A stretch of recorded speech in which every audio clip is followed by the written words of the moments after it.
ताज बेगम। आपको सुनकर के आश्चर्य भी हो सकता है, आनंद भी आ सकता है। ये हिसार की बेटी थी ताज बेगम, और थी तो मुसलमान लेकिन कन्वर्टेड। इनके जो जिस कुल में इनका जन्म हुआ वो परिवर्तित कुल था। पहले हिंदू थे, बाद में लगभग जितने भी हैं उन सबका परिवर्तन कराया गया। उनके पूर्वज निकाले जाएं तो वो हिंदू ही निकलेंगे। कोई डर से किए गए, कोई लोभ से कराए गए, ऐसे जानबूझ करके कई लोगों को परिवर्तित किया गया।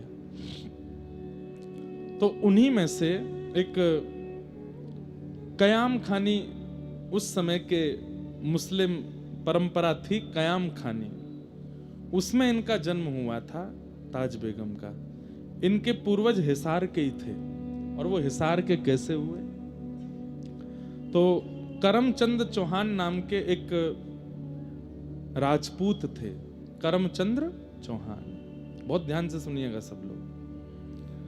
तो करमचंद्र चौहान जी जो थे, एक बार मुगलों का आक्रमण हुआ, इनका पूरा परिवार मार दिया गया। ये छोटे से थे और तब फिरोज तुगलक था जो दिल्ली के शासन पर बैठा था। उसने इनका पूरा परिवार मार दिया और ये छोटी अवस्था के थे। तो प्राचीन काल में मुगल जब आक्रमण करते थे तो बड़े बड़े हिंदुओं को, राजाओं को मारते। उनके छोटे बालक अगर मिल जाते तो उनको मारते नहीं, उनका धर्मांतरण करके अपने उसमें ले लेते थे। तो उसी प्रकार ये करमचंद्र चौहान जी, ये इनका पूरा परिवार मार दिया गया लेकिन ये बच गए और इनको फिरोज तुगलक ने अपने पास रख लिया और इनका नाम रखा कायम खान। इनका नाम बदल दिया, छोटे तो थे ही। और इनको फिर हिसार के सूबेदार थे सैयद नासिर, उनके पास इनको छोड़ दिया। आप इसको पढ़ाओ लिखाओ और हमारे धर्म की सारी बातें इसको बताओ। धीरे धीरे सैयद नासिर के साथ वो जब हिसार में रहने लगे तो उनको तो पूर्ण रूपेण सब अपने धर्म का ज्ञान हो गया। उम्र बढ़ने लगी, जो जो उनके नियम होते हैं वो सब वो करने लगे। लेकिन थोड़ी अवस्था होने पर जब उसने पूछा कि मेरे पूर्वज कौन हैं, तब किसी ने उससे बताया कि तुम्हारे पूर्वज तो चौहान थे, हिंदू थे, और इस प्रकार तुगलक ने तुम्हारा धर्मांतरण करा दिया। पूरी बात जब अपने पास्ट की उसको पता चली तो उसको बहुत दुख हुआ कि मैं हिंदू था, अब मैं तो बीच का रह गया, ना हिंदू हूं ना मुस्लिम हूं। तो इस प्रकार उसका वंश चला। तो उन लोगों को उस समय कयाम खानी कहते थे, क्योंकि कायम खां के ये लोग वंशज हैं। उसी वंश में ताज बेगम का जन्म हुआ। तो कयाम खां ने अपने वंश का नियम बना दिया। ये लोग होली भी मनाते थे, दीपावली भी मनाते थे और ईद भी मनाते थे। क्यों? बोले जन्म से तो भैया हमारा रक्त जो है वो हिंदुओं का है, लेकिन धर्मांतरण के बाद हम मुस्लिम हैं, तो दोनों आदि ये करते थे। तो कयाम खानी वंश हुआ। कई कयाम खानी वंश के पूर्वज राजाओं का जब चरित्र आप पढ़ेंगे तो उसमें उनका नाम जैसे कायम खान चौहान ऐसे नाम भी है। तो ताज बेगम भी जो थी वो इस प्रकार इस वंश में जनी। कयाम खानी मुस्लिम थी। इनके पिताजी का नाम था फदल खान। और फदल खान के मित्र थे रायसल राजपूत। ये सब बताना इसलिए जरूरी है कि कहीं ना कहीं फिर हमारे मन में प्रश्न आता है कि किसी भक्त के चित्त में भक्ति का बीज आरोपण हुआ कहां से फिर, इसलिए थोड़ा उसके वंश को समझना जरूरी है। तो कयाम खानी वंश में फादल खान हुए, उनकी बेटी थी ताज बेगम। फादल खान के एक राजपूत मित्र थे, उनका नाम था रायसल राजपूत। और रायसल राजपूत जो थे ये मधु पंडित जी के शिष्य थे, जिन्होंने वृंदावन में श्री गोपीनाथ जी को प्रकट किया। गोपी ग्वाल सब ही उधारे, प्यारो गोपीनाथ, मधु पंडित जिन कंठ लगायो, है रही जय जयकार, वृंदावन प्यारो वृंदावन। तो श्री वृंदावन के सप्त निधियों में जो तीसरे ठाकुर हैं श्री गोपीनाथ जी, उनको जिन्होंने प्रकट किया श्री मधु पंडित, वो रायसल राजपूत राजा के गुरुजी थे। तो उस नाते से फदल खां जो था वो मधु पंडित जी को भी मिला और गोपीनाथ जी के उसने दर्शन किए। गोपीनाथ जी का जब वो दर्शन करने आया तब उनकी पुत्री यानी कि ताज बेगम बहुत छोटी सी थी, और श्री गोपीनाथ जी की मधुर झांकी जब ताज बेगम ने पहली बार देखी, पिता के साथ आई थी, कुछ जलने की सी दुर्गंध आ रही है आसपास से। कोई तार वार तो नहीं जल रहा है? अच्छा,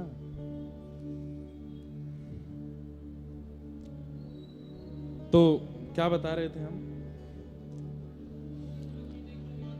हाँ, तो श्री गोपीनाथ जी का दर्शन किया पहली बार, छोटी सी हैं।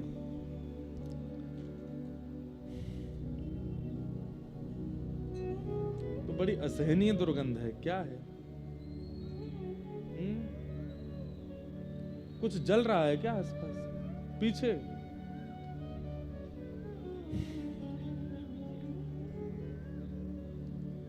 इत्र सूंघ लो। ऐसी कथा कह लें हम। हे मेरे नाथ रक्षा करो।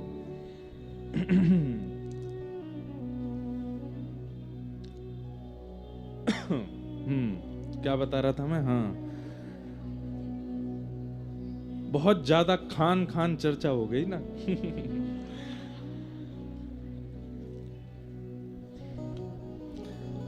तो सुनिए सुनिए सुनिए। हाँ, तो पहली बार गोपीनाथ जी को देखा।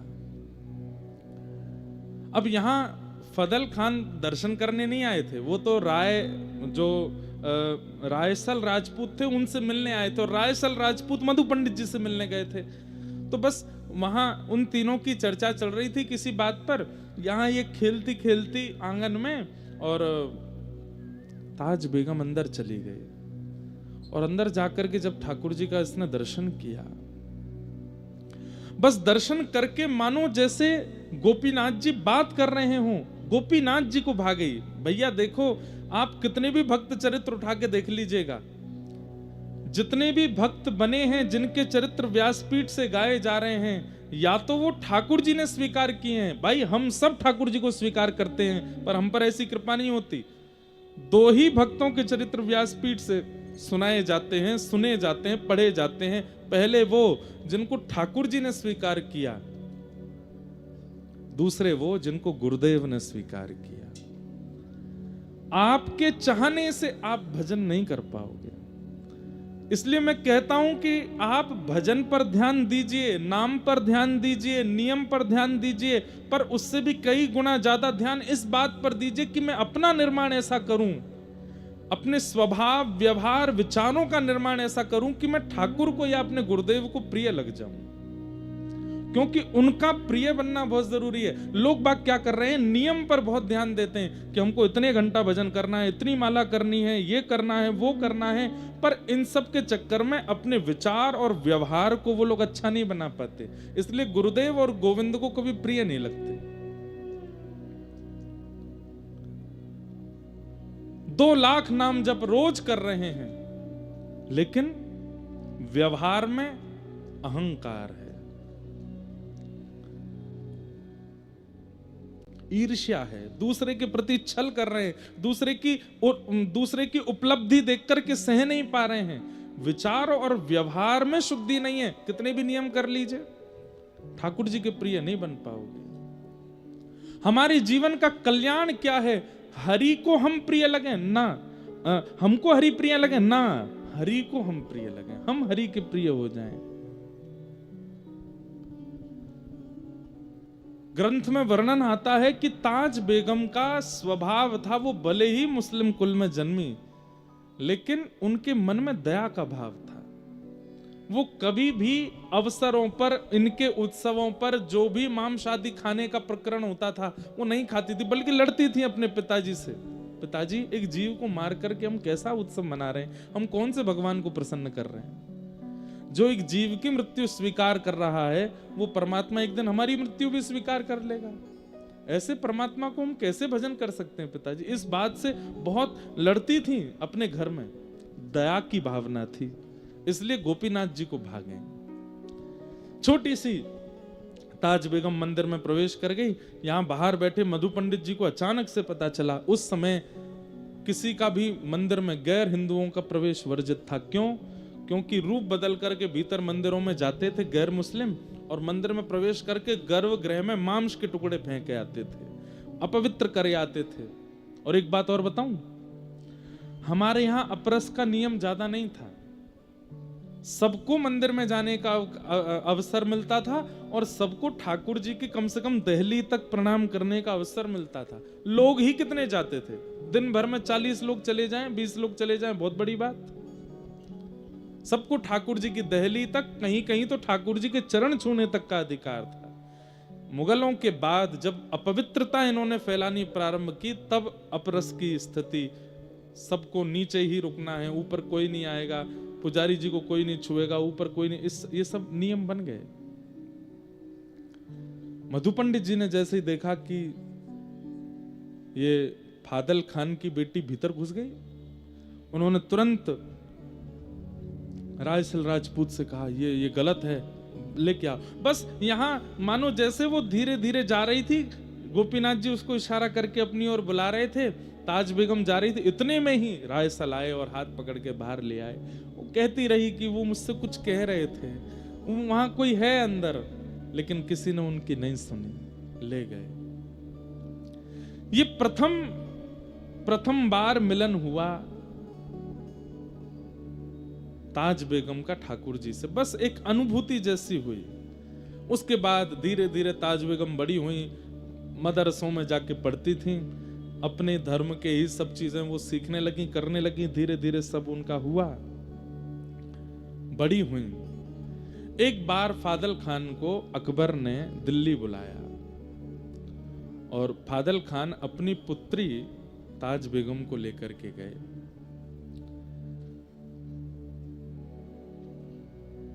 जैसे ही सभा में ताज बेगम पर अकबर की दृष्टि पड़ी, और वो जिस काम से बुलाया था वो काम वाम तो सब भूल गए। उसने फादल खान से कहा, हम तुम्हारे सब काम करवाएंगे, जो तुम कहोगे सब कर लेंगे, तुम्हारी जो जो हिसार में तुम चीजें चाहते हो, ये करवाना है वो करवाना है, और भी तुम्हारा सब हम करने को तैयार हैं, पर बदले में हमें कुछ चाहिए। बोले क्या? तुम्हारी पुत्री को हम अपनी बेगम बनाना चाहते हैं। फादल खान सुन करके बहुत चक्का रह गया। बोले कि महाराज, आप मेरी पुत्री से विवाह करेंगे? बोले हाँ। उसके लिए तो मानो जैसे परमात्मा प्रकट होके बोल रहे हो कि अपनी पुत्री मुझे दे दो, अकबर कह रहा है।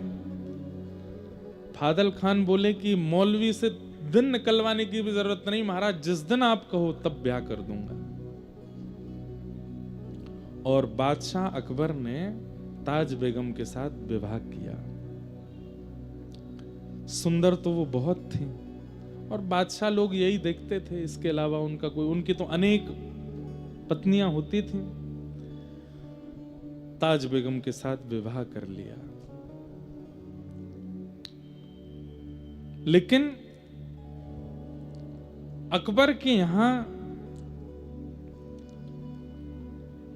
3 कृष्ण प्रेमी थे जिनका संग ताज बेगम को मिला। पहला जोधाबाई, जो कि अकबर की राजपूताना एक पुत्री है, जो कि श्री कृष्ण का भजन करती ही थी, जोधाबाई। दूसरी थी बीरबल की बेटी शोभावती, जो अकबर के महामंत्री बीरबल हैं, उनकी बेटी शोभावती ये गुसाई श्री विठलनाथ जी की शिष्या थी, जिन्होंने श्रीनाथ जी को प्रकट किया। ऐसे श्रीमद वल्लभाचार्य जी महाराज के पुत्र हुए गुसाई विठलनाथ जी, उनकी शिष्या थी बीरबल की पुत्री शोभावती। ये जोधाबाई की सेवा में रहती थी, ठाकुर जी की सेवा में। और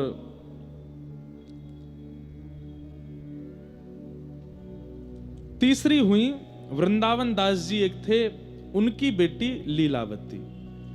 ये 3 अकबर के महल में कृष्ण भक्ता थीं और ये पूरे महल के सब कार्यों से बस छुप छुपा करके एकांत में तीनों इकट्ठी होती थीं और यहां शोभावती गुसाई जी से जो कथा सुन के आती थी वो जोधाबाई को और लीलावती को बैठ करके सुनाती थी। एक दिन एक कोने में बैठ करके कथा चल रही थी और शोभावती कथा सुना रही थी वृंदावन उद्धव प्रसंग। श्री उद्धव जी वृंदावन गए हैं, व्रज गोपियों की सुध लेने के लिए वृंदावन गए हैं और बस वही प्रसंग कहते कहते नंद बाबा की स्थिति, यशोदा मैया की स्थिति, गोपियों की स्थिति, सखाओं की स्थिति, वृंदावन की स्थिति, यमुना जी की स्थिति कहते कहते श्री किशोरी जी की स्थिति जब कहने लगे, जोधाबाई और लीलावती तो मानो जैसे रो रो करके बेहाल हो रही थी। और उसी समय ताज बेगम नई नई आई है, महल देख रही थी, पूरा घूम रही थी, एक एक कोने देख रही थी। ताज बेगम वहां पहुंच जाती है और वहां पहुंच करके चुपके से देखती है कि ये सब रुदन क्यों कर रहे हैं, इनके रुदन का कारण क्या है। और बैठी बैठी बस वो बाहर से सुनने लगी कि क्या बात है। और शोभावती के मुख से, जब किशोरी जी के मुख से गाया गया भ्रमर गीत, मधुपक तब बंधो मास्पृशांग्रिम सपत्न्या कुछ विलुलित माला कुंकुमश्मश्रुभिर्न बहतु मधुपतिस्तन्मानिनी नाम प्रसादम यदु सदसि विडम्ब्यम यस्य दूतस्त्वमित्रिक। श्री किशोरी जी उद्धव जी से कह रही हैं, अरे उद्धव, उद्धव को नहीं कह रही हैं, एक भौरे से कह रही हैं, अरे भौरे, तू एक पुष्प से रस लेता है और उस पुष्प से रस लेने के बाद फिर उस पुष्प को छोड़ के दूसरे पुष्प पर चला जाता है, दूसरे पुष्प का रस लेता है, वहां से फिर तीसरे पुष्प पर चला जाता है। तू एक पुष्प का कभी नहीं रहता, तू अनेकों का रहता है। ऐसे ही तेरे जैसा दिखने वाला वो कृष्ण है। हम ब्रज की सब गोपियों के मध्य में रास रचाया, हम सबसे प्रेम की डोर बांधी और अब हमें छोड़ के मथुरा चला गया। तुझ में और उसमें कोई अंतर नहीं है, तुम एक से ही हो। क्या बिगाड़ा था शूर्पणखा ने? त्रेता युग में जब ये कृष्ण राम बने थे तब विवाह करने के लिए इनके सामने आई थी, उसके नाक कान काट दिए। अरे इनकी शरण में आने वालों के साथ ही ऐसा ही व्यवहार करते हैं। किशोरी जी उस भ्रमर को डांट रही हैं और सब सखियां बैठ के सुन रही हैं। ये कथा शोभावती सुना रही है जोधाबाई और लीलावती को, और बाहर बैठी बैठी सुन रही हैं ताज बेगम। जैसे जैसे वो कृष्ण नाम बोलती हैं तैसे तैसे मानो ताज बेगम के पूरे शरीर में जैसे कोई स्फूर्ति जैसी आ जाती हो। अचानक से कृष्ण कृष्ण कृष्ण कहते जब किशोरी जी आर्तनाद करने लगी, रुदन करने लगी, और ये बात जब शोभावती सुना रही थी तो मानो जैसे बाहर बैठी हुई ताज बेगम का मन स्थिति ऐसी विचलित होने लगी। तभी वहां पास में रखे किसी वस्तु का स्पर्श हुआ, जोर की आवाज हुई, भीतर का जो ध्यान था वो टूट गया। उठ करके लीलावती बाहर गई तो देखा वहां पर मूर्छा अवस्था में पड़ी है ताज बेगम। तीनों उसको लेकर के भीतर आए। शोभावती बोली, ये स्थिति तो किसी अत्यंत प्रेमी की होती है। नेत्रों में आंसू हैं, मुख कंपायमान हो रहा है, शरीर पूरा ज्वर से चल रहा है, ये स्थिति इसकी कैसे हो गई? हे जोधाबाई, मुझे लगता है कि ताज बेगम कहीं ना कहीं किसी ना किसी रूप में हमारे प्रियतम से जुड़ी हुई है, तभी ऐसी स्थिति इसकी बनी है। ये प्रेम पुलकित लक्षण सामान्य रूप से किसी के अंदर प्रकट नहीं होते जो इसके अंदर प्रकट हो रहे हैं। जल का छिड़काव किया। ताज बेगम जब होश में आई, पूछा, तुम ऐसी क्यों हो गई थी? ताज बेगम कहती है, आप जो यहां बैठ करके सुना रही थी, मुझे नहीं पता वो कौन है, मुझे नहीं पता उद्धव कौन है, मुझे नहीं पता वो गोपियां कौन है, ये वृंदावन, ये मथुरा, ये सब क्या है। बस मुझे एक बात याद है कि मैं बाल्यकाल में अपने पिता के साथ वृंदावन गई थी और वहां मैंने एक झांकी देखी थी। शोभावती बोली थोड़ा बताओगी कैसी झांकी? बोला हाँ, वो झांकी तो मुझे आज भी अनुभव होती है। कैसी झांकी थी? बोले सिर पर मुकुट धारण था, कमल जैसे सुंदर नेत्र थे, मधुर मुस्कान थी, ऐसे भुजा में वंशी धारण की हुई थी, पीतांबरी पहनी हुई थी और पैर कुछ टेढ़े से धारण कर रखे थे, सीधे नहीं खड़े थे वो, और मुझे अपनी ओर इशारा कर रहे थे। शोभावती, जोधाबाई और लीलावती तीनों सुनकर के रुदन करने लगी और बार बार ताज बेगम को हृदय से लगाने लगी। अरे तुम तो चुनी हुई हो, तुम तो पहले ही स्वीकार कर ली गई हो। ताज बेगम बोली मैं नहीं जानती इन सब के बारे में ज्यादा, पर पता नहीं क्यों आपके मुख से वो बात सुनना, आप लोगों की यह स्थिति देखना, पता नहीं मुझे रही है। सुंदर सुंदर वृक्ष वल्लरियां हैं, सुंदर पर्वत हैं और वहां नील कांति का कोई व्यक्ति घूम रहा है, उसका मुख नहीं दिख रहा था। ये सारे अनुभव होना सामान्य बात नहीं थी एक जोधाबाई के लिए, जो मदरसों में पढ़ी है, जिसने पूर्ण रूपेण संपूर्ण मुस्लिम भावों को अपने जीवन में रखा है। वो कैसे अनुभव कर सकती है इन बातों का? ठाकुर जी ने चुना है उसे। अब तो 3 से 4 हो गई और शोभावती, लीलावती, जोधाबाई जब जब कीर्तन भजन करती हैं, ताज बेगम बैठ करके सुनती और सुन के खूब रोती है। लेकिन ताज बेगम अकबर को इतनी प्रिय थी, वो ज्यादा देर अपने से दूर उसको रहने नहीं देते थे और ये घूम घूम करके आती और बस इनसे योजना बनवाती कि कैसे भी मुझे उनसे दूर लाओ। जोधाबाई के ठाकुर जी का उत्सव होता, ताज बेगम खूब उसमें आनंद करती।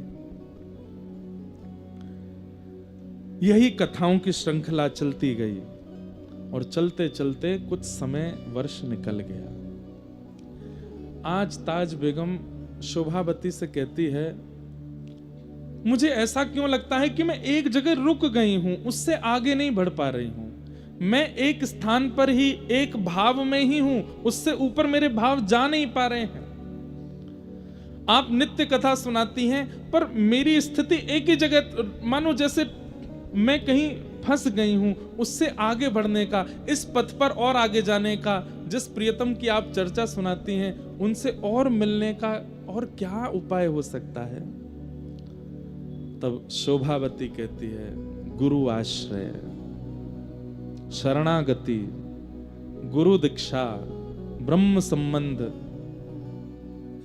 यही हैं वो नियम जिनसे कोई गुरु तुम्हें स्वीकार, मतलब भगवत प्राप्त व्यक्ति तुम्हें स्वीकार करे तो तुम्हारी गति बढ़ने लगेगी।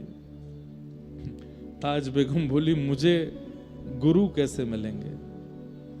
बोले मेरे गुरुदेव गुसाई श्री विठलनाथ जी हैं, तुम चाहो तो उनसे दीक्षा ले लो। बोले कैसे लूंगी मैं? मुझे कभी बादशाह जाने नहीं देंगे और बादशाह आप लोग जानते हैं कि वो 24 घंटे मेरी पहरेदारी सी करते रहते हैं, पूछते रहते हैं कहां हैं ताज, कहां है ताज, कहां है। उन्हें 24 घंटे मैं चाहिए हूं। इन सबके बीच से निकल करके गुरु आश्रित होना ये कैसे होगा? बहुत ध्यान से सुनिए, आज पहली बार हम इतने विस्तार से सुना रहे हैं ताज बेगम का चरित्र। तब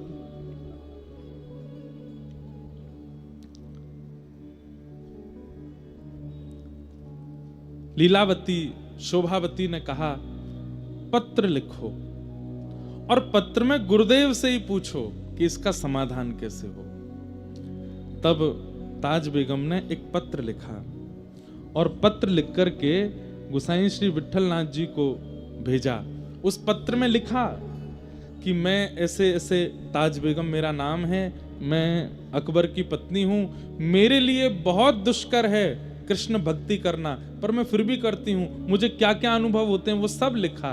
अंत में कहा, गुरुदेव मैं बस आपकी दीक्षा ग्रहण करना चाहती हूं, उसके लिए मुझे मेरे पति को अपने वश में करना है, उनको वश में करने के लिए कोई टोना टोटका बताओ। गोसाई श्री विठलनाथ जी ने जब पत्र देखा और पत्र में जिन जिन भावों की स्थिति उसने बताई थी, उससे वो समझ गए थे। बोले इसने नहीं चुना है ठाकुर जी को, ठाकुर जी ने चुना है इसे। बंधुओं,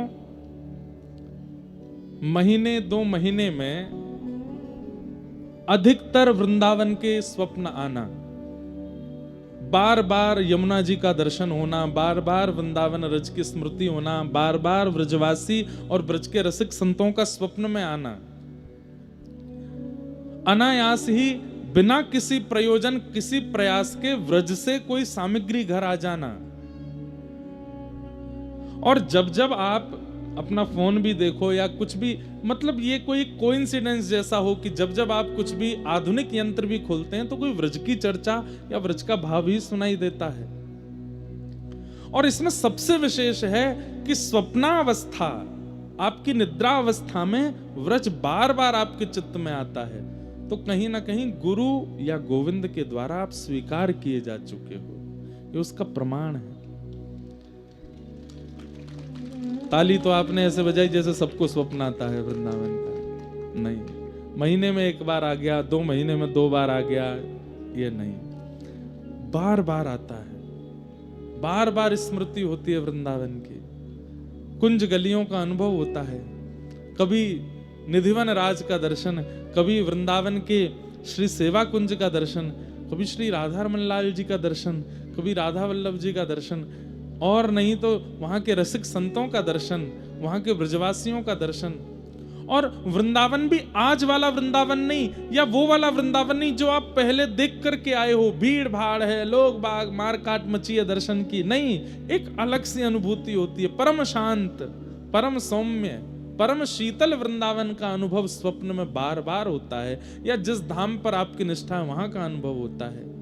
तो गुरु गोविंद के द्वारा आप स्वीकार किए जा चुके हो, बस बताइएगा नहीं किसी को, होने दीजिए, होने दीजिए उस अनुभूति को, बार बार होने दीजिए उस चिंतन को। थोड़ा जागृत अवस्था में नियम बना लीजिए, व्रजरज लगाया कीजिए, थोड़ा नाम जप बढ़ा दीजिए, गुरुदेव के द्वारा प्रदत्त मंत्र बढ़ा दीजिए, ठाकुर जी की सेवा बढ़ा दीजिए, बीच बीच में वृंदावन, ये सब गोपनीय रूप से करना है, बताइए मत, होने दीजिए उस अनुभव को। एक दिन वही अनुभव एक ऐसी स्थिति पर ले जाएगा जिस स्थिति की प्राप्ति के लिए तरसते हैं वैष्णव जन। बस एक चीज का ध्यान रखना है, रस बतावे से रस घटे, बताना नहीं है। अभी अयोध्या जी में था मैं, ये तो मैं अपना अनुभव भी बताऊंगा। तो अयोध्या जी में कनक बिहारी जी हैं, जैसे हमारे वृंदावन के लीला बिहारी हैं, ऐसे अयोध्या के कनक बिहारिणी बिहारी बड़ी लीला करते हैं। तो वहां के पुजारी जी बहुत प्रेम करते हैं मुझसे, मुझे मिले। मतलब आप ये सोच लीजिए, रामानंदी संप्रदाय के जितने भी शीर्ष संत हैं, आप मलुकपीठ वाले महाराज जी के आगे कनक बिहारी जी का नाम ले दीजिए, उनके नेत्र सजल हो जाते हैं। रामानंदी संतों के आगे अयोध्या के श्री कनक बिहारी जी का केवल स्मरण कर कह दीजिए वहां से प्रसाद लाएं, वो झूम उठते हैं। वहां के पुजारी जी अभी बैठे थे, तो मैंने उनसे पूछा, मैंने कहा महाराज जी, श्री राघव जी का अनुभव तो होता है, क्योंकि प्रेम रामायण में और भी कई जगह पर कनक बिहारी जी की बड़ी लीलाएं हैं। ये वही कनक बिहारी जी हैं जिनको श्री कृष्ण ने द्वापर युग में अयोध्या आके अपने हाथ से स्थापित किया। और एक बात सुनाऊं, कितनी मधुर बात है। भगवान रुक्मणी जी की जिद थी कि मुझे अयोध्या दर्शन करना है, तो भगवान रुक्मणी जी को लेके अयोध्या गए।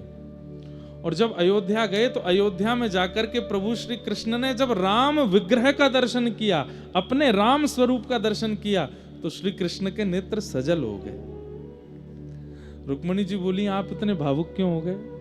तो ठाकुर जी क्या कहते हैं, त्रिलोकीनाथ भगवान अति सुंदर, जिनके लिए भागवत कहती है त्रिभुवन कमनम तमाल वर्णम रविकर गौर वरांबर, इतने सुंदर श्री कृष्ण अपने ही राम विग्रह को देख करके रुक्मणी जी से क्या कहते हैं, रुक्मणी सच बताना, मैं द्वापर से ज्यादा त्रेता में सुंदर था ना, मैं त्रेता में ज्यादा सुंदर था ना।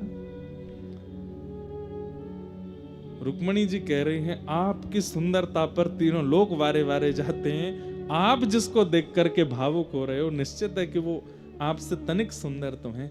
मतलब राम जी इतने सुंदर थे कि श्री कृष्ण भी उन पर वार रहे हैं, श्री कृष्ण भी उसको देख के मोहित हो रहे हैं, इतने सुंदर थे राघव जी। तो मैंने पुजारी जी से पूछा कि आपको अनुभव तो होता होगा ठाकुर जी का, सेवा में आप 24 घंटे लगे रहते हैं, और मैं जितनी बार अयोध्या गया हूं मैंने आपको गर्भगृह में देखा है, अनुभव तो होता होगा। तो उनके नेत्र सजल हो गए और वो क्या कहते हैं,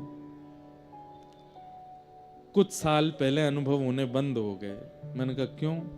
बोले क्योंकि मैंने सारे अनुभव दुनिया को बता दिए। मेरे को जितनी अनुभूतियां होती थी सियाजू की, श्री राघव जी की, बहुत अनुभूतियां होती थी, अब तो मुझे डर लगता है बताने में। क्यों? सालों हो गए, मैं रोने लगता हूं कभी कभी कि हे राघव जी क्या अपराध हो गया, आप क्यों अनुभव नहीं कराते? तब बोले स्वप्न में एक दिन आवाज जैसी आई कि अनुभव तो कराना चाहते हैं पर तुम प्रचार कर देते हो।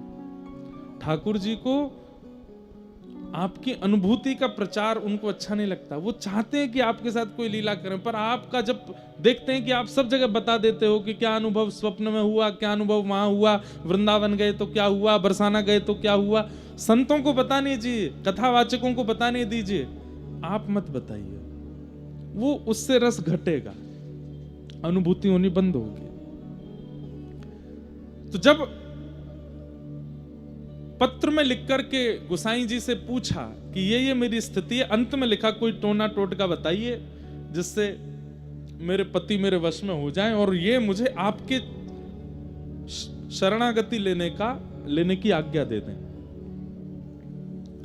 तो हंस करके एक ताम्र पत्र पर कुछ लिखा और उसको एक ताबीज में डाल करके काले कपड़े से बांध करके और गोसाई विठलनाथ जी ने भिजवा दिया अकबर के पास।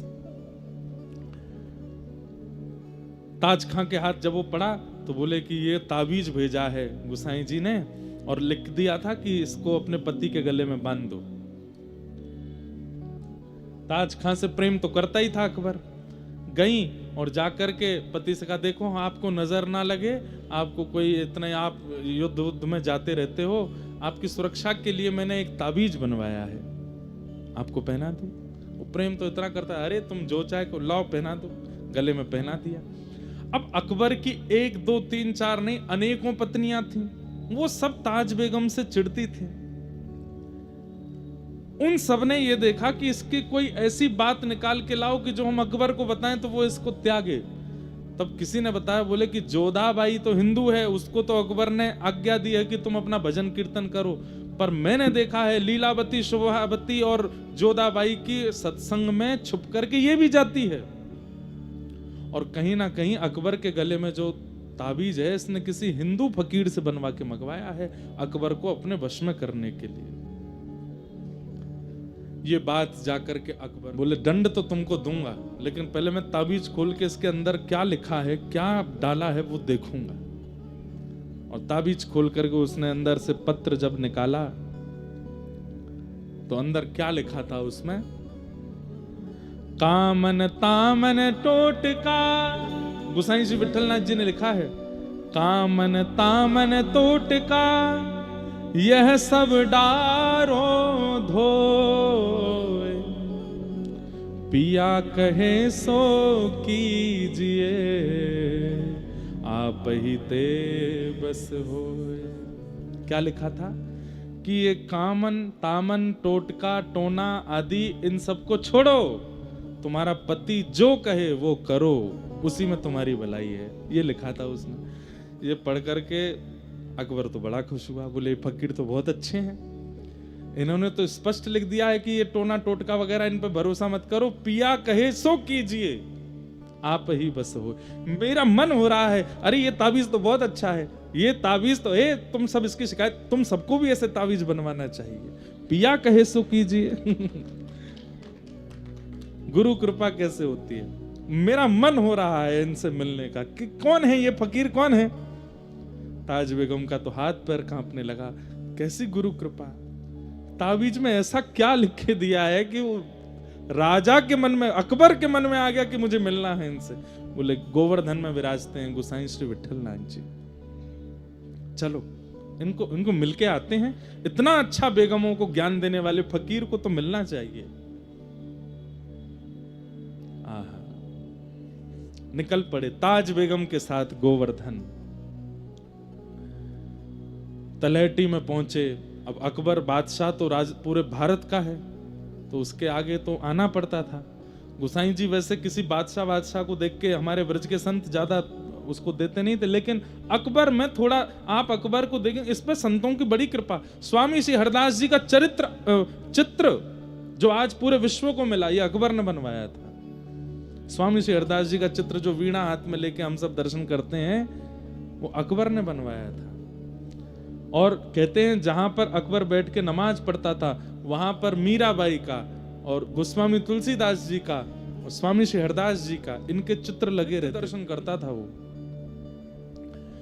गोसाई श्री विठलनाथ जी के पास गए, वहां जाके उनका दर्शन किया, सब बातचीत हुई। लेकिन गोसाई जी तो अंदर की बात जानते हैं कि ताज बेगम तो चरणाश्रित होने आई है। तब कहा कि आपकी बड़ी कृपा है, आपने मेरी पत्नी को, ये ज्ञान तो सबको मिलना चाहिए, आपने बहुत अच्छा लिखा, मेरा मन हो गया आपसे मिलने का। तब उन्होंने कहा, आपको नहीं पता है पर मैं आपको बता देता हूं, आपकी जो गृहिणी है ताज, इसमें जन्म सिद्ध भक्ति के गुण हैं हमारे ठाकुर के प्रति। अकबर ताज की ओर देखे, ताज बेगम कुछ ना कहे। क्या ये सत्य है? बोले जी। लेकिन इस पर आप कुछ कर नहीं सकते। देखिए, वो आपका कुछ बुरा नहीं चाहती हैं, और ये तो स्वतंत्रता है, वो किसी को भी भजे। वो मुसलमान हैं, लेकिन आप तो जानते हैं ये कायम खां परिवार से हैं, इनके पूर्वज तो हिंदू ही थे। इनके मन में थोड़ा कृष्ण भक्ति है, तो ये चरणाश्रित होना चाहती हैं, मुझे करने दीजिए। अकबर बोला, मैं रात्रि भर सोचूंगा। लेकिन अकबर के ऊपर भी कैसी कृपा, रात भर सोच के उसने सुबह आज्ञा दे दी। बोले ठीक है, तुम इनसे गुरु दीक्षा ले लो। और आज वो नाच रही हैं, नृत्य कर रही हैं गोवर्धन की तलहटी में। ताज बेगम के जीवन में एक चीज का आपको अनुभव होगा कि इनको ठाकुर जी ने बहुत वियोग नहीं दिया। वियोग दिया है, अंतिम समय में आएगा वो चरित्र भी, पर प्रारंभिक समय में इनको बड़ी अनुकूलताएं मिली। बहुत जल्दी जल्दी भक्ति का मार्ग प्रशस्त होता चला गया। और गोसाई श्री विठलनाथ जी से इन्होंने चरण शरणागति प्राप्त की। प्राप्त करने के बाद गोसाई जी ने इनको मंत्र आदि दे दिए और कहा, आप सेवा वेवा तो तुम्हारे यहाँ होगी नहीं, बस तुम ये मंत्र जप लिया करना, जाओ।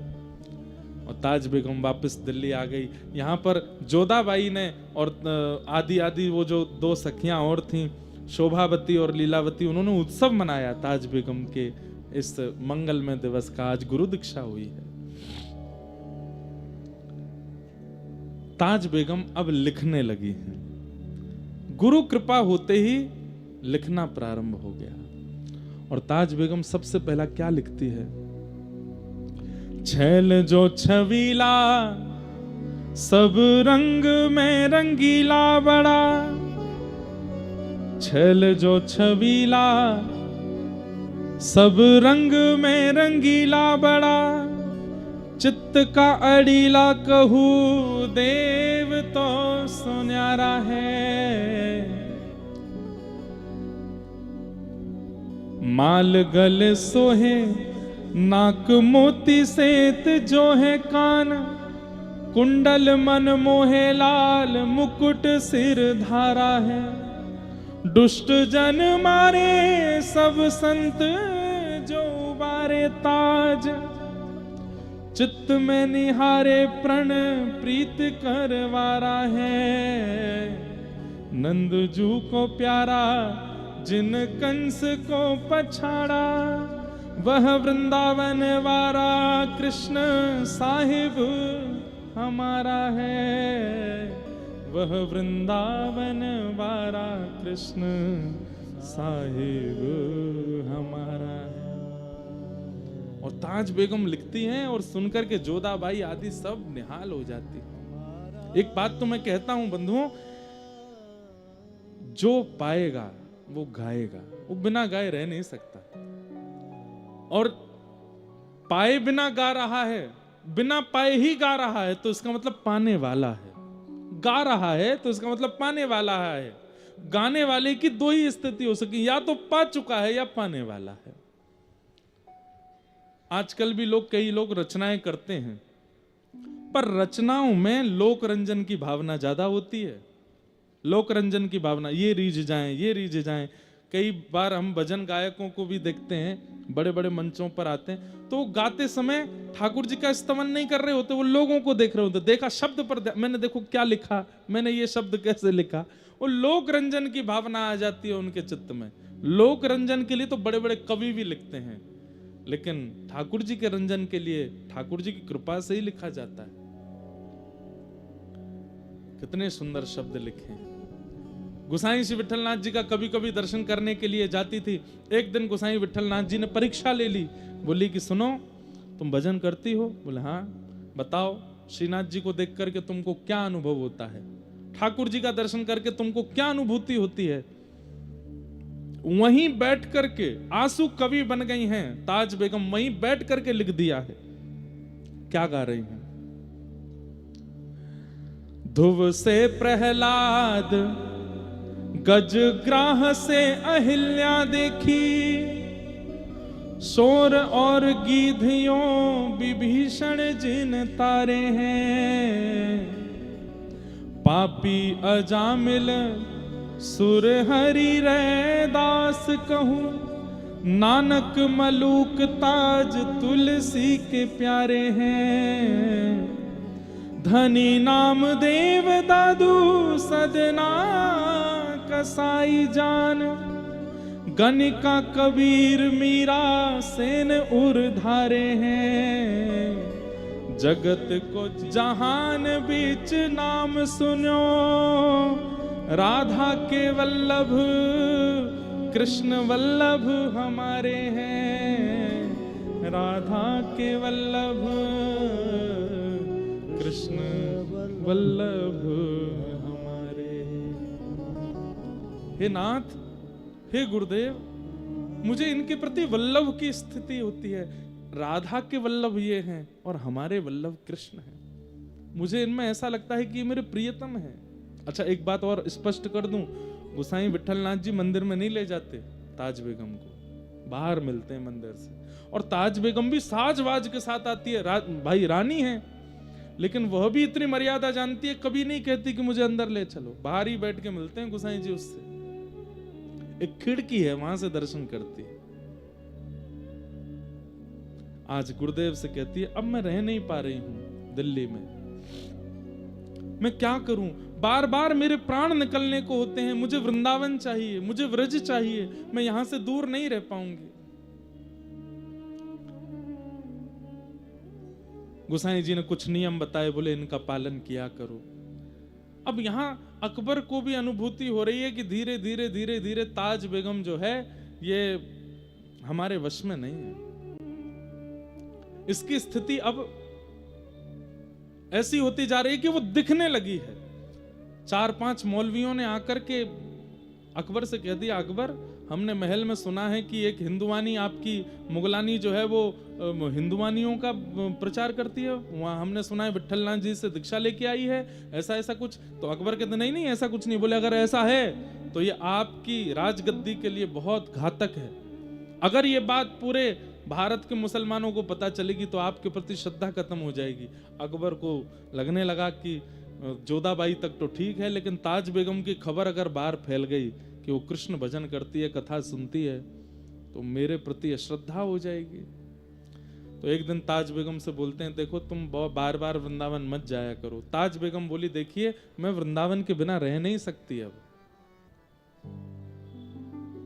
मैं वृंदावन के बिना रह नहीं सकती,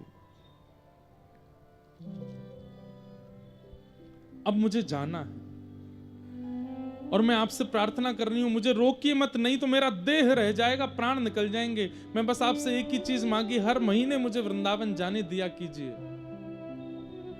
मैं वृंदावन के बिना अब रह नहीं सकती।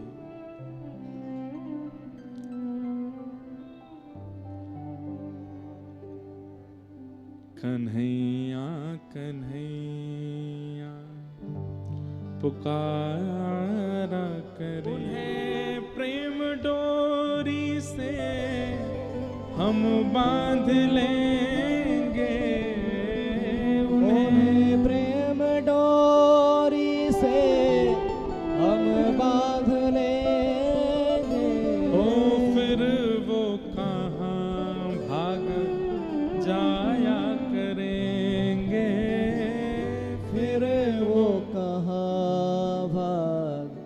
जाया करेंगे। कन्हैया कन्हैया पुकारा करेंगे, लताओं में ब्रज के गुजारा करेंगे। कन्हैया कन्हैया बैठ जाओ। पुकारा करेंगे, लताओं में ब्रज की गुजारा करेंगे। और ताज बेगम की स्थिति देख करके अकबर ने ये निर्णय ले लिया कि बाकी सब मेरी पत्नियां तो दिल्ली रहेंगी, ताज को मैं आगरा के किले में रखूंगा। और ताज बेगम को लेकर के आगरा चले गए ताकि बाकी मुसलमानों की नजरों से ये दूर रहे, क्योंकि जिस स्थिति में जा चुकी है वहां से निकल नहीं पाएगी। और वहां से वृंदावन भी पास है, जब इसका मन होगा चली जाया करेगी। कुछ दिन अकबर पास रहे, फिर अकबर बोले अब देवी मुझे काम है, मैं जा रहा हूं वापस दिल्ली, तुम यहीं रहो, ये पूरा महल तुम्हारा, जब मन किया करे वृंदावन चली जाया करो। ऐसे अनुकूल पति मिलना भी बहुत मुश्किल है, और वो भी अकबर जैसा पति ऐसा मिल गया। ये भी विठलनाथ जी ने कुछ जादू किया होगा जरूरी अकबर पे, जो वो ऐसा हो गया। और ताज बेगम अब वृंदावन जाती हैं, लेकिन मंदिरों में प्रवेश नहीं है, बाहर से ही प्रणाम कर लेती हैं। कभी इस मंदिर का, अब पहले बड़ा दलबल चलता था, धीरे धीरे उस दलबल को कम कर दिया, कुछ कम कर दिए, सैनिक कम कर दी, कुछ पालकियां कम कर दी, हाथी घोड़े कम कर दिए। पूरे वृंदावन में रसिकों को बड़ा कष्ट होता था ताज के आने से। धीरे धीरे ताज बेगम गुप्त चुप्त बस मुंह बदल बदल करके जाती है और ठाकुर जी का अनुभव करती है। वृंदावन में बस घूमती हैं, दर्शन करने का अधिकार तो है नहीं उनके पास। उस समय गोविंद देव जी प्रकट हुए थे, श्रीनाथ जी प्रकट हो चुके थे, मदन मोहन जी प्रकट हो गए थे, गोपीनाथ जी प्रकट हो गए थे, राधा रमण जी प्रकट हो गए थे। राधा वल्लभ जी और बिहारी जी के प्रकट की समय की बात है, संभवतः सप्तनिधि प्रकट हो ही गए होंगे। गोविंद देव जी ये नित्य जाती थी। गोविंद देव जी का मंदिर कहाँ है वृंदावन में? रंगजी मंदिर के सामने लाल पत्थर का मंदिर है, खूब विशाल मंदिर था। वहां की गोविंद देव जी की बड़ी मधुर मधुर कथाएं। हमारे वृंदावन के सप्तनिधियों के प्रथम ठाकुर हैं गोविंद देव जी। तो गोविंद देव जी जाती, गोपीनाथ जी जाती, जिनको इन्होंने बचपन में देखा था, तो वही बाहर से दर्शन करती। तो बाहर से दर्शन करने में क्या होता कि दर्शनार्थी इतने खड़े होते, तो कभी तो ठाकुर जी की पीताम्बरी ही दिखती, कभी ठाकुर जी की वंशी ही दिखती, कभी ठाकुर जी की भुजा ही दिखती, कभी बस मुकुट ही दिखता। मुखमंडल सालों तक इतनी भीड़ के कारण मुखमंडल दिखता ही नहीं था। खूब देर खड़ी रहती, हल्की सी झलक आती और फिर कोई आ जाता सामने, पर ये बाहर से दर्शन करती थी, अंदर नहीं जाती थी, नियम नहीं तोड़ती थी। लेकिन सालों साल दर्शन करते करते करते एक दिन इनको गुस्सा आया और ठाकुर जी से बोले, मैं भीतर नहीं आ सकती क्योंकि मैं मुगलानी हूं, पर आप तो बाहर आ सकते हो, आप क्यों नहीं आते? क्या मेरे भजन में, क्या मेरे साधन में, क्या मेरे भाव में कोई कमी है जो आप बाहर नहीं आते? अरे आपको जगत का नाथ कहा जाता है, तो फिर अकेले हिंदुओं पर कृपा क्यों कर रहे हो? क्या हम मुसलमान जगत में नहीं आते? और आपको मेरे मुस्लिम भेष से इतनी तकलीफ है, तो चलो आज बन के आती हूँ हिंदुआनी। और आज गई हैं, हाथों में मेहंदी लगाई, पैरों में महावर लगाए, बुर्का आदि जैसा कुछ पहनती थी, आज घेरदार पहना है स्वरूप, सिर पर चुनरी डाली, अपने केश के बीच में सिंदूर लगाया है, हाथों में चूड़ियां पहनी हैं।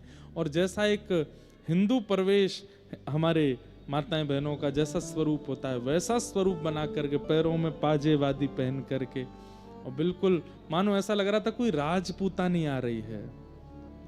आज श्रृंगार करके आई और गोविंद देव जी के सामने खड़े होकर के ताज बेगम ने एक पद गाया, सुनो दिल जानी मेरे दिल की कहानी, सुनो दिल जानी मेरे दिल की कहानी, तेरे हाथ हूँ बिकानी, तेरे हाथ हूँ बिकानी, बदनाम भी सहूंगी, सुनो दिल जानी मेरे दिल की कहानी। शब्दों में थोड़े उर्दू शब्द हो सकते हैं क्योंकि मुसलमान ही हैं।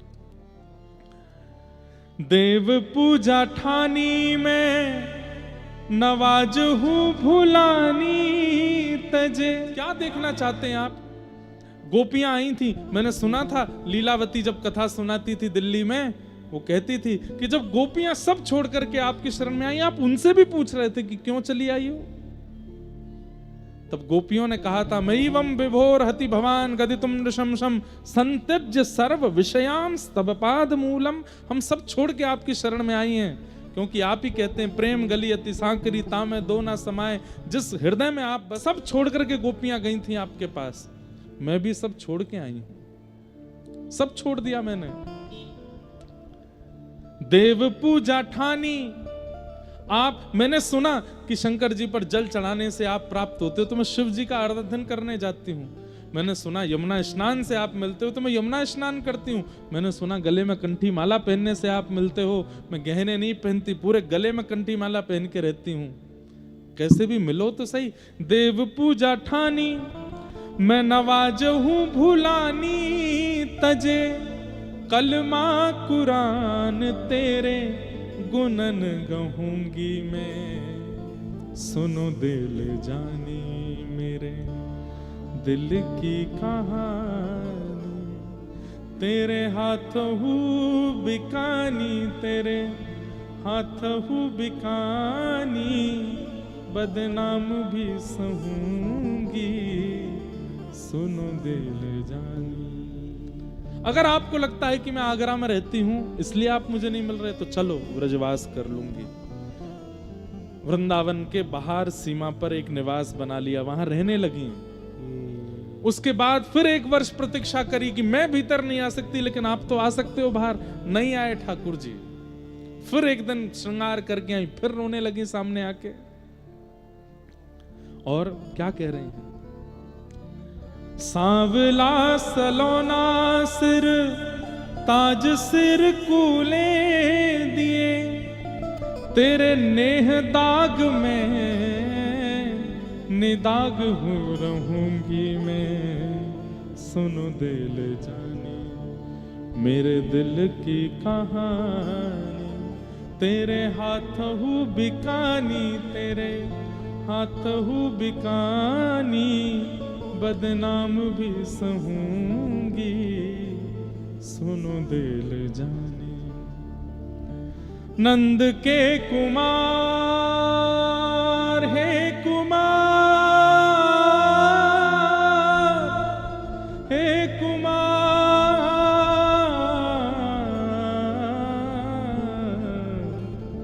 नंद के कुमार कुर्बान तेरी सूरत पे, हूँ तो मुसलमानी हिंदुआनी हूँ रहूंगी मैं। आज से सिंदूर भरूंगी, हाथों में चूड़ी पहनूंगी, महावर लगाऊंगी।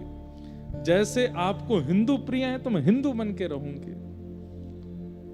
सुनो दिल जानी मेरे दिल की कहानी।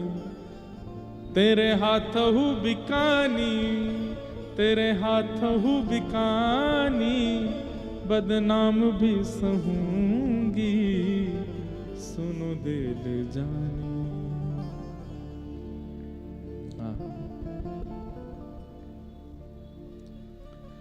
कहत सहजादी ठाकुर कभी सौंपे जिकर, वृंदावन छोड़ अब कितहूँ न जाऊंगी, सुनो दिल जानी मेरे दिल की कहानी। सालों साल रोज जाती हैं गोविंद देव जी और यही पद गाती हैं गोविंद देव जी के सामने बैठ के। देखती हूं आप हटीले हो तो मैं आपसे ज्यादा हटीली हूं, कब तक नहीं आओगे बाहर मुझसे मिलने। दर्शन बंद होने के बाद ताज बेगम निकल जाती थी, कोई संत महापुरुष कोई सत्संग कर रहे होते तो वहां बैठ के सुनती थी। भोजन पानी त्याग दिया है कि नहीं मिलेंगे तो फिर अन्न ग्रहण नहीं करूंगी, मैं मंदिर की पवित्रता देख के भीतर नहीं आऊंगी, पर आपको बाहर आना पड़ेगा, मेरी जिद है। अब तभी एक दिन अचानक से मानो ताज बेगम को रात्रि यमुना पुलिन पर जिस कुटिया में रहती थी वहां पड़े पड़े स्मरण हुआ कि अरे लीलावती ने कथा में सुनाया था कि सब ब्रज गोपिकाएं अपने घर छोड़ करके जब इनसे मिलने के लिए गई तो ये मिले और उनके साथ रास किया और फिर अंतर ध्यान हो गए, और अंतर ध्यान होने के बाद जैसी अभी मेरी स्थिति है, मैं पेड़ों से बात करने लगती हूँ, मैं यमुना जी से बात करने लगती हूँ, मैं जल थल किसी का विचार ना करके सबको चैतन्य मान के चर्चा करती हूँ, सबसे पूछती हूँ कहाँ मिलेंगे श्याम सुंदर। यही स्थिति तो गोपियों की हुई थी। फिर क्या किया था उन गोपियों ने, क्या बताया था लीलावती ने? अरे उसने बताया था यमुना तट पर श्री किशोरी जी की शरण ग्रहण की थी, और किशोरी जी की शरण ग्रहण करने पर गोपी गीत गाया था, और तब श्याम सुंदर ताशाम आविर्भूत सौरी स्मयमाय मुखाम्बुज पीतांबर दरश रघवी साक्षान मनमत प्रकट हो गए थे ठाकुर जी। अरे मैं किशोरी जी के पास तो गई ही नहीं अभी तक। तब ताज बेगम बरसाना जाती है और श्री जी के महल पर नहीं चढ़ती है, बस नीचे से ही पुकार रही है श्री जी को, नीचे से ही शिकायतें कर रही है, मैंने सब छोड़ दिया, सब त्याग दिया, देखिए ना आपके वल्लभ कितना सताते हैं हमें। हे किशोरी जी, आपकी कहानी लेकर के, आपकी आशा लेकर के आज फिर जा रही हूं, कह दो, समझा दो इन्हें, मिले मुझसे। बंदी बनूंगी राधा रानी महारानी जुकी, तुर्किन बहाए नाम गोपिका रखूंगी मैं, सुनो दिल जानी मेरे दिल की कहानी, तेरे हाथ हूँ बिकानी, तेरे हाथ हूँ बिकानी, बदनाम भी सहूंगी, सुनो दे ले जानी। और आज किशोरी जी को प्रणाम करके गई, गोविंद देव जी के सामने जाकर के गाने लगी, लेकिन आज भी ठाकुर जी नहीं आए, रोती बिलखती चली गई अपनी कुटिया में। आज 4-5 दिन हो गए, कुछ खाया पिया नहीं है, और बस अब सोच लिया अब इनके पास भी नहीं जाऊंगी। किशोरी जी भी इनसे ही मिल गई हैं, वो भी कोई कृपा नहीं कर रही हैं, और पड़ी पड़ी बस बोली अब बस यहीं प्राण त्याग दूंगी, अपने इस देह को अंत कर दूंगी। और सुन लो हे गोविंद देव, सुन लो मेरी बात, तुमसे कह करके जा रही हूं, यहीं यमुना जी के तट पर वृंदावन में तुम्हारा दर्शन करते हुए आज प्राण त्याग दूंगी मैं अपने। इस जन्म में नहीं मिलोगे तो अंत में आपका स्मरण करते हुए, वृंदावन का स्मरण करते हुए, यमुना जी का स्मरण करते हुए जब प्राण त्यागूंगी तो अगले जन्म में वृंदावन वासिनी बन करके आऊंगी, फिर तुम्हें प्राप्त करूंगी, छोड़ूंगी नहीं। एक बार आ गई हूं शरण में, अब नहीं छोड़ूंगी। शायद मेरे मुसलमान होने से ही तुमको दिक्कत है, तो मैं ब्रजवासिनी बन करके आऊंगी। बस इसी विरह में यमुना जी और सबसे प्रार्थना कर रही हूं, मेरे प्राण ले जाओ, अब नहीं जीवित रहना।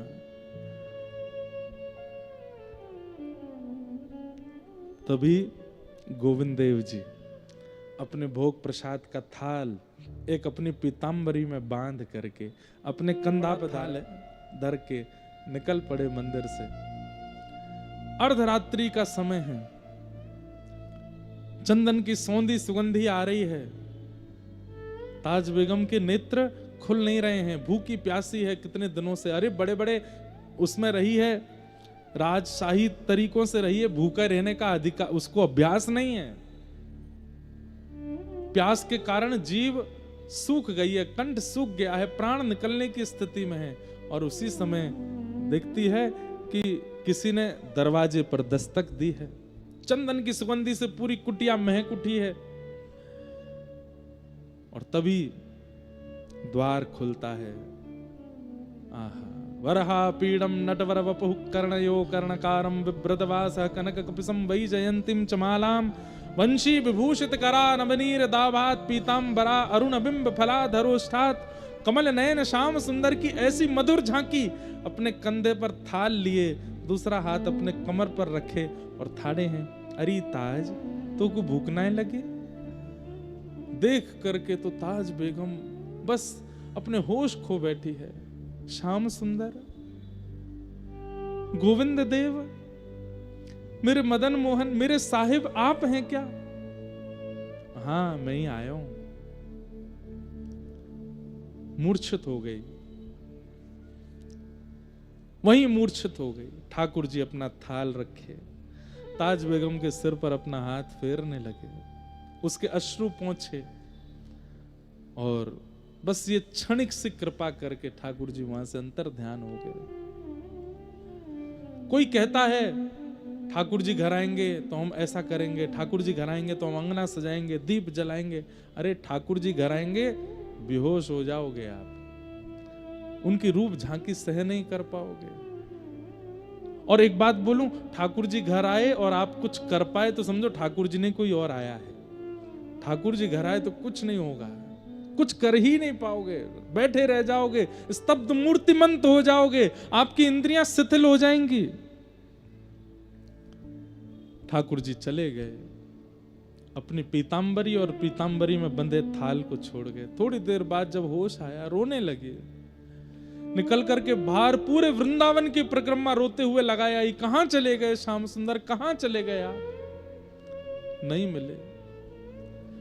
देखा सुबह का सूर्योदय हो रहा है, कुटिया पर आ गई है, पूरे वृंदावन को देख लिया, लेकिन ठाकुर जी नहीं मिले। तब अपनी कुटिया के बाहर उस रज को बार बार अपने अंग से लगाती, यहीं तो खड़े थे, ऐसे ही तो ठाड़े थे, और उस थाल को अपने कंधे पर उठाती है, ठाकुर जी की तरह ठाड़ी हो जाती है, ऐसे ही तो ठाड़े थे। वह आकृति बनाने लगती है, पीतांबरी को हृदय से लगा लेती है, बार बार उसको कभी मुख से लगाती है, हृदय से लगाती है, हृदय से लगाती है। थाल में रखे प्रसाद को खूब प्रेम से पाती है, यमुना जल पान करती है, और वहीं से किशोरी जी को प्रणाम करती है। आज तक बरसाने नहीं गई थी तो नहीं आए, हे श्यामाजू कल आपकी शरण में आई तो देखो नंदन नंदन थाल लेकर के आए, मुझे पवाने के लिए आए। बस अब कुछ नहीं चाहिए, बस ये दर्शन अवलोकन हो गया और कुछ नहीं चाहिए। बस अब एक ही आश है, मुझे ले जाइए, मैं अब नहीं रह सकती इस संसार में। यमुना जल से थाल को पहुंच करके किसी के हाथ मंदिर भिजवा दिया। मंदिर के पुजारी ढूंढ ही रहे थे थाल कहां चला गया। जब थाल आया और पीतांबरी रखी देखी तो बोले कहां से लाए हो? बोले ताज बेगम के यहां से। पुजारी जी ने आके ताज बेगम से पूछा थाल तुम्हारे पास कैसे आया? बोले कि क्या मेरी सामर्थ्य है लाने की? नहीं तो कैसे आया होगा समझ जाइए। आप सुबह गए थे तो क्या मंदिर ताला खुला हुआ था? बोले नहीं। तो सोच जाइए कैसे आया था।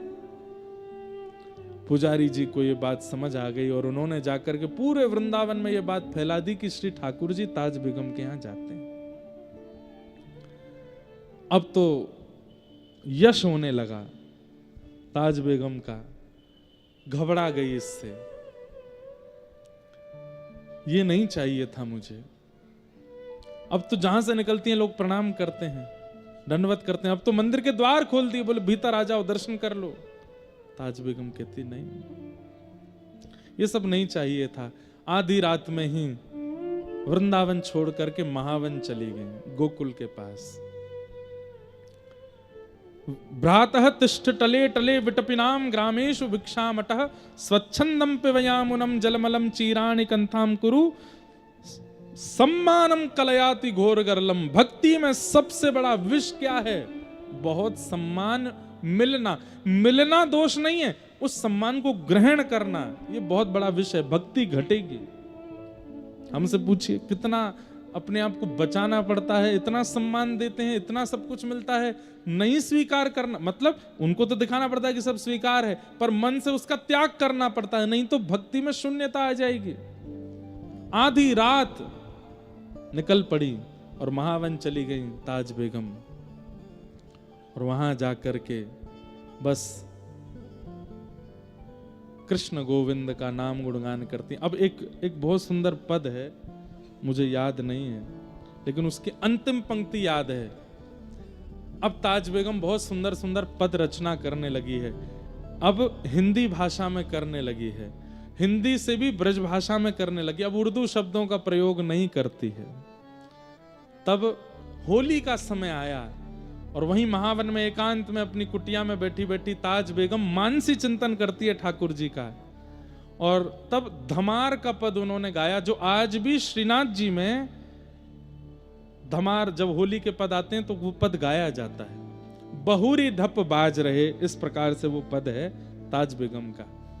तो उस पद की रचना कर रही थी ताज बेगम और उस पद में सब वर्णन कर रही थी, कैसे रंग उड़ रहे हैं, कैसे वीर उड़ रहे हैं, कैसे सब गोपियां रंग खेल रही हैं, नंद बाबा की स्थिति, यशोदा मैया की स्थिति, ग्वाल बालों की स्थिति और सब गायों की स्थिति, व्रज का पूरा वर्णन करते हुए इतते आई कुंवर राधिका उतते कुंवर कन्हाई। और जैसे कुंवर कन्हाई का वर्णन किया, ठाकुर जी की झांकी देखी, अचानक से वो बस देखती जा रही हैं, लिखती जा रही हैं। अचानक से ठाकुर जी फेंट में गुलाल भर के लाए थे और अचानक से रंग रंगित ठाकुर जी फेंट के गुलाल को अपने कंधा पे धारण करके, और वही मुद्रा जो पहली बार ताज बेगम ने देखी थी, हाथ में थाल है और एक हाथ कमर पर है, मंद मुस्का के पूछ रहे हैं तो भूख ना लगी, बस वही झांकी पुनः ठाकुर जी ने प्रकट कर दी मानसी में।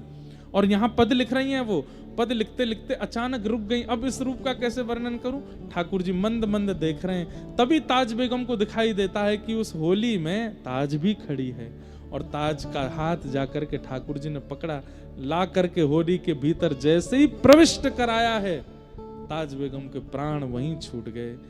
आधा ही पद लिख पाई हैं, पूरा नहीं हो पाया था। वहीं बस कलम रखी रह गई ताज बेगम की। आज भी वो पद गाया जाता है, उस पद की रचना पूरी नहीं हुई थी, थोड़ी सी रह गई थी। तो बोले फिर क्या हुआ? उस दिन पूरे व्रजमंडल ने एक आकाशवाणी सुनी। ताज बेगम के प्राण निकलते ही अंतिम पंक्ति जो थी वो ठाकुर जी ने लिखी, निर्तत आवत ताज के प्रभु गावत गीत धमार। और ये आकाशवाणी में सबने सुना, जो ताज बेगम की स्थिति को जानते थे, ताज बेगम की कुटिया के आसपास ही रहते थे, उन्होंने जब ये आकाशवाणी सुनी, इतने मधुर स्वर में कोई बोले हैं, निर्तत आवत ताज के प्रभु गावत गीत धमार। जैसे ही भीतर प्रवेश करके देखा किसी सज्जन ने, तो देखा ताज बेगम मूर्छा अवस्था में पड़ी हैं, नब्ज देखी, श्वास देखी तो प्राण जा चुके हैं। हाथ में कलम थी और एक पद रचना हो रही थी, पद की ओर देखा तो उसमें पूरा पद था और अंतिम पंक्ति लिख रही थी, निर्तत आवत, बस इसके आगे नहीं लिख पाई थी।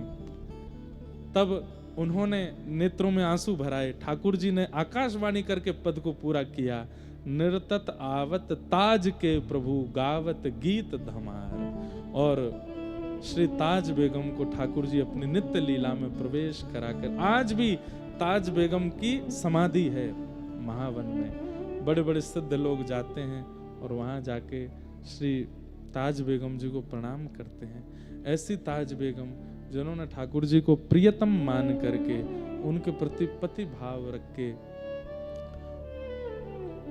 इतने विपरीत परिस्थिति परिवार में जन्म लेकर के भी लेकिन विश्वास अटल करके ठाकुर जी को स्वीकार। मैं फिर कहूंगा, आप अपने व्यवहार स्वभाव का निर्माण अच्छा कर लीजिए।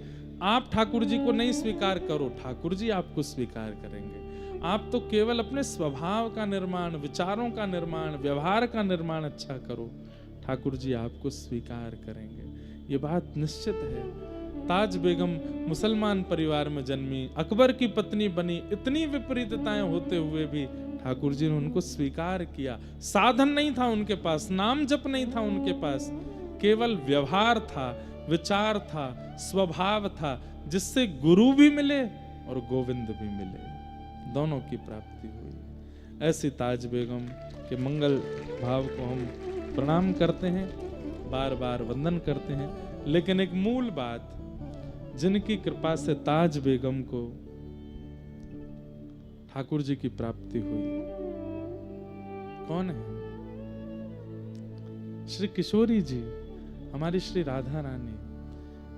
उनकी कृपा के बगैर तो ठाकुर जी प्राप्त होंगे ही नहीं। उन्हीं की कृपा से, उन्हीं के भाव से शाम तो अब ये बात है कि वृंदावन रसिकों को श्री जी को मनाना चाहिए, उनकी अनुकूलता धारण करो और श्री जी प्रसन्न हो जाएं, तो श्री जी प्रसन्न होकर के ठाकुर जी की प्राप्ति करा देते हैं। हाँ हाँ।